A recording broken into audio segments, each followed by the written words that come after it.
Sindh police में constable भर्ती होने वाले नौजवान जिन्होंने मुकाबले का इम्तिहान पास कर लिया और आज ऑफिसर रैंक पर बैठे हैं। जब यूनिफॉर्म पहना बहुत टफ ड्यूटी थी। शाम में सॉफ्टवेयर हाउस में जॉब करते थे। घर भी चलाना होता है, तो स्टडी तो दूर दूर तक कहीं नहीं थी। ग्रुप स्टडीज की हैं, हम चारों ही सिलेक्ट हुए हैं। आज हम यहाँ एक ऑफिसर्स के तौर पे खड़े हैं।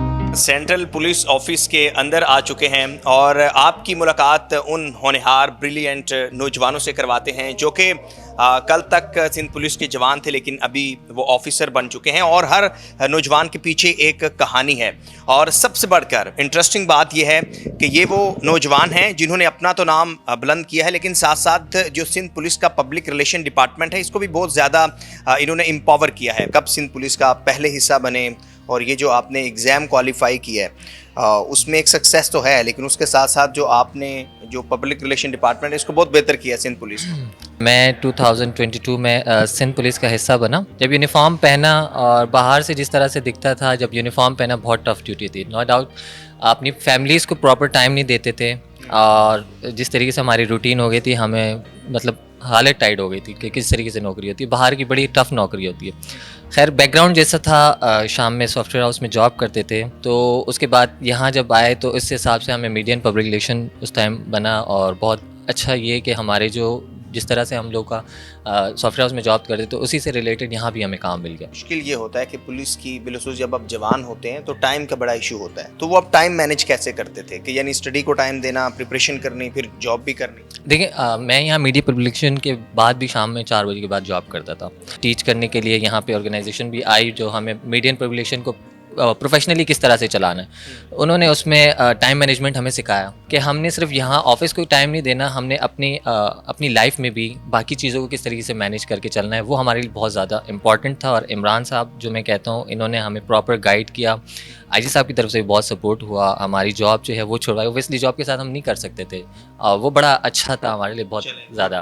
कब आप सिंध पुलिस का हिस्सा बने थे? मैं 2023 में सिंध पुलिस का हिस्सा बना, तो कुदरत ने मुझे कुछ ही टाइम बाद मीडिया सेल आईजी ऑफिस में काम करने का एक मौका दिया। तो जहाँ एसएसपी साहब ने मेरी रहनुमाई फरमाई, उनके होते हुए हमने जब आए थे तो 12-12 घंटे 14-14 घंटे की शिफ्ट होती थी।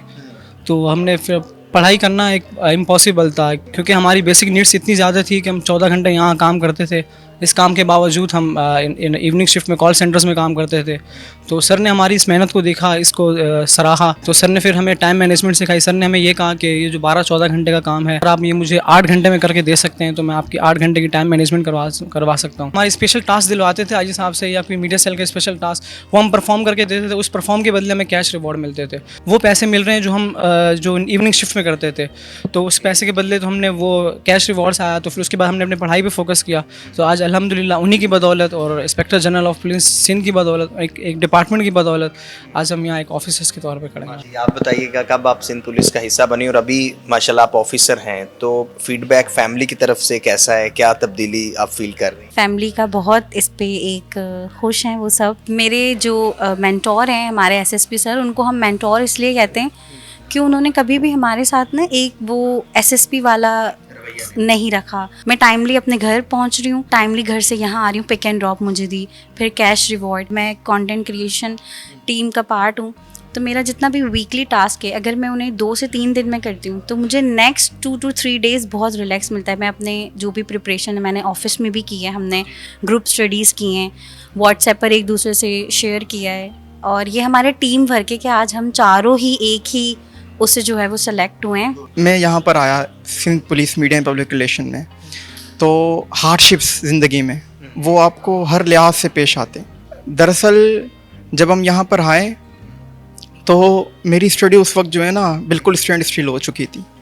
मैं घर के दूसरे मामलात होते हैं, मैं मतलब मैरिड भी हूँ, घर भी चलाना होता है, तो स्टडी तो दूर दूर तक कहीं नहीं थी यूनिवर्सिटी के बाद। कितने साल पहले आप सिंध पुलिस का हिस्सा बने थे? I have around spended 4 years have been. Yes. उसके बाद फिर अभी जो है वो इमरान साहब ने आपको इनकरेज किया कि आप प्रिपरेशन करें एग्ज़ाम की, और फिर जी बिल्कुल। यहाँ पर हम जब थे तो इनिशियली यहाँ वर्किंग आवर्स जो है ना 12 थी, तो उसमें सिर्फ हम ऑफिस का ही काम जो है ना वो किया करते थे।